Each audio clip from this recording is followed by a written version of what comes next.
वाली horror story. Bell icon press करना ना भूलें।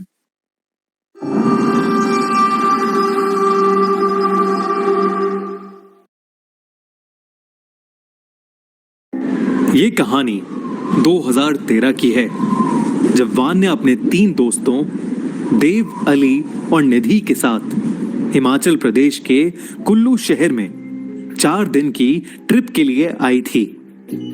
उनकी ट्रिप के आखिरी दिन दशहरे का त्योहार था और कहते हैं कि कुल्लू का दशहरा पूरे इंडिया में बहुत फेमस है।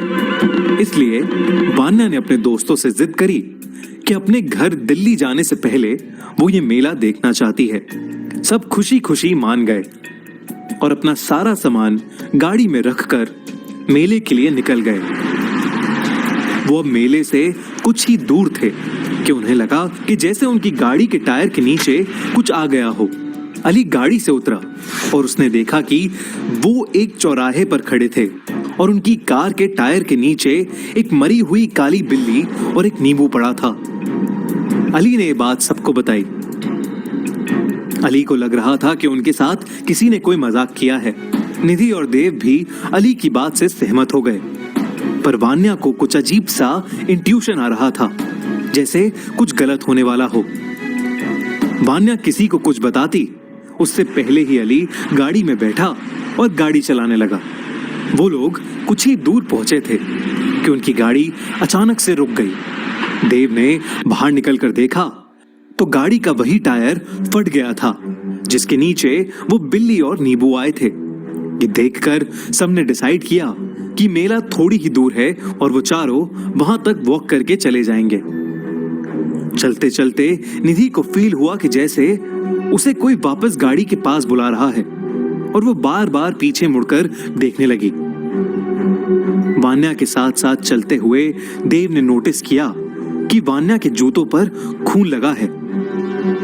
उसने वान्या से उस बारे में पूछा, पर वान्या ने कोई जवाब नहीं दिया। तभी अली अचानक से चलते चलते गिर पड़ा।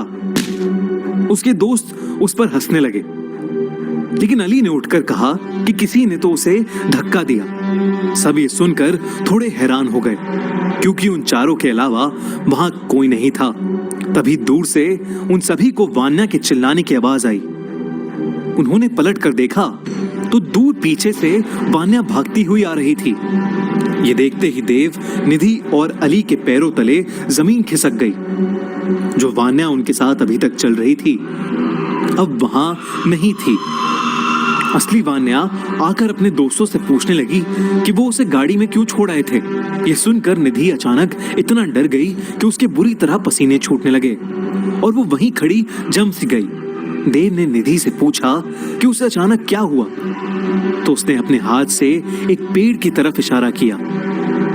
उसी वक्त सबने उस पेड़ की तरफ देखा तो उन्हें उस पेड़ से उल्टी लटकी हुई एक औरत नजर आई।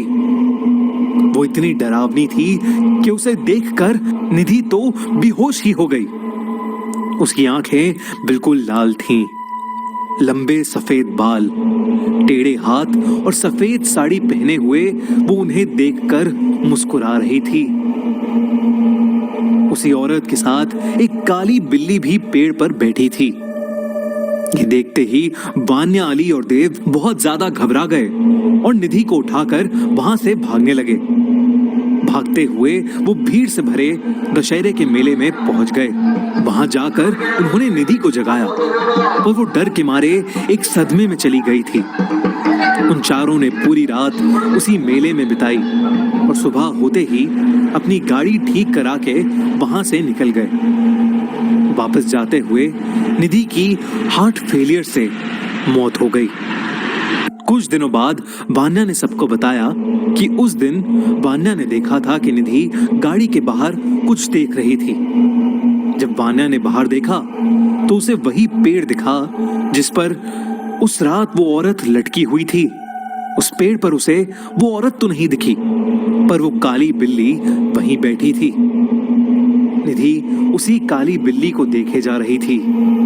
अचानक उस काली बिल्ली को देखते देखते निधि की आंखें लाल हो गई थीं।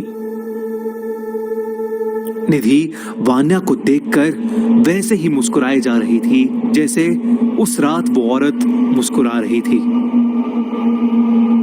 उसके कुछ ही देर बाद निधि हार्ट फेलियर से मर गई। उस दिन निधि को देखकर वान्या इतनी डर गई थी कि वो किसी से कुछ बोल ही नहीं पाई और उन तीनों ने अपनी प्यारी सी दोस्त निधि को हमेशा हमेशा के लिए खो दिया। ये खौफनाक किस्सा वो तीनों शायद जिंदगी भर नहीं भूल पाएंगे। और अगर आप कभी उस रास्ते से कुल्लू जा रहे हो तो सफेद साड़ी वाली औरत और उस काली बिल्ली से सावधान रहें।